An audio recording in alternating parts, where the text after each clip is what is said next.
The fortune teller refused to tell the truth. Now I know why. Part 1. Fateful Encounters. It was 2006. I was in my 4th year of university, and winter was as cold as always. All my friends were dating someone, but I had 2 older brothers who wouldn't even let me talk to boys. One day, a friend suggested going to a fortune teller to find out about her future. She was curious about her relationship with her boyfriend and asked me to go with her. When the fortune teller finished with my friend, I suddenly decided to go in too. Curiosity got the best of me. I wanted to know who my future husband would be. The woman, around 40 years old, wasn't scary, but she wasn't particularly friendly either. She silently laid out the cards, studied them closely, then looked at me. She flipped over one card, then another, pausing as if she saw something unusual. "You will receive 2 documents at the same time," she finally said. "A marriage certificate and a diploma. Your husband will be a good man. And a daughter." She suddenly fell silent. Then her expression changed. Her face darkened, and she gave me a cold, almost angry look. "Leave," she said abruptly, "and never come back. Even if you do, I won't tell you anything." A chill ran down my spine. What had she seen? But I quickly dismissed the thought. There were so many frauds out there, right? A few weeks later, my friend invited me to her birthday dinner at a restaurant.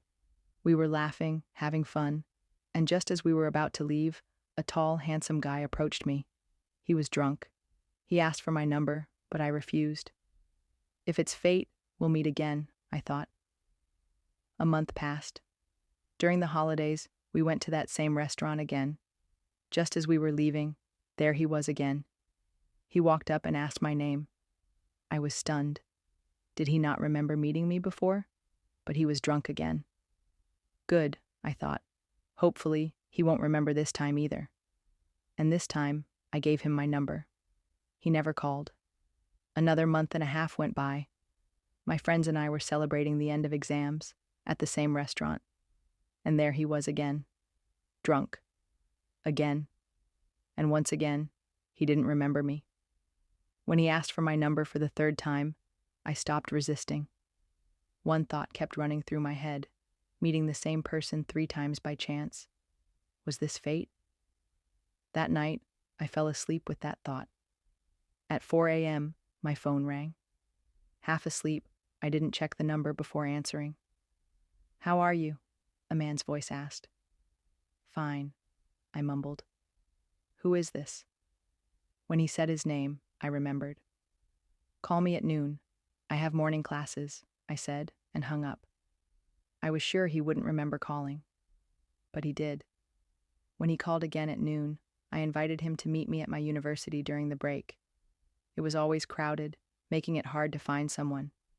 I told my friend about everything, and we waited to see. Would he recognize me in a sea of students? He came. He found me immediately. I was surprised. He was sober. And he remembered my face. "Can I walk you home?" he asked. I felt both nervous and intrigued. This was the first time I had seen him sober. I told him I'd be walking with my friend, and he agreed.